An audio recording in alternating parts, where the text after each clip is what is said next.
Simple ಆಗಿ Brahmin ಸ್ಟೈಲಲ್ಲಿ ಸಿಹಿ ಕುಂಬಳಕಾಯಿ ಹುಳಿದೋವೆ ಮಾಡೋದು ಹೇಗೆ ಅಂತ ಹೇಳ್ಕೊಡ್ತೀನಿ. Come let's cook together.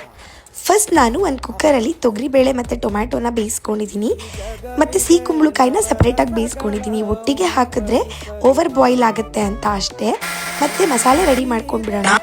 Actually ಸಿಹಿ ಕುಂಬಳಕಾಯಿ ಹುಳಿಗೆ ನಾವು ಮಾಮೂಲಿ ಹುಳಿ ಪುಡಿ ಹಾಕಿದ್ರೆ ಚೆನ್ನಾಗಿರೋದಿಲ್ಲ, ಅದಕ್ಕೆ ಅಂತಲೇ ಸಪ್ರೇಟ್ ಪೌಡರ್ ಮಾಡ್ಕೋಬೇಕು.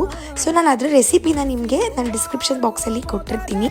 ಇಲ್ಲಿ ಒಂದು ಮಿಕ್ಸಿ ಜಾರಿಗೆ ಒಣ ಕೊಬ್ಬರಿ, ಪೌಡರ್ ಮಾಡ್ಕೊಂಡಿದ್ದಂಥ ಹುಳಿ ಪುಡಿ ಮತ್ತು ಸ್ವಲ್ಪ ಬೆಲ್ಲ, ರುಚಿಗೆ ತಕ್ಕಷ್ಟು ಉಪ್ಪು ಎಲ್ಲದನ್ನು ಒಟ್ಟಿಗೆ ಹಾಕಿ ಮಿಕ್ಸ್ ಮಾಡಿಕೊಂಡು ಬೇಳೆನ ಒಂದು ಬೌಲಿಗೆ ಶಿಫ್ಟ್ ಮಾಡಿ ಬೆಂದಿರೋ ಕುಂಬಳಕಾಯಿನ ಅದಕ್ಕೆ ಹಾಕಿ ಒಂದು ಕುದಿ ಬರೋ ತನಕ ವೆಯ್ಟ್ ಮಾಡಿ ತುಪ್ಪದ ಒಗ್ಗರಣೆ ಕೊಟ್ಟಿದ್ದೀನಿ.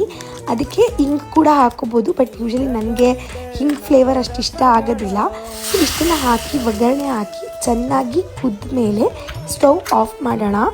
ಇವಾಗ ಕುಂಬಳಕಾಯಿ ಹುಳಿದೋವೆ ರೆಡಿ ಆಗಿದೆ. ಇದನ್ನು ಬಿಸಿ ಬಿಸಿ ಅನ್ನದ ಜೊತೆಗೆ ತುಪ್ಪ ಹಾಕ್ಕೊಂಡು ತಿಂದರೆ ತುಂಬ ಚೆನ್ನಾಗಿರುತ್ತೆ.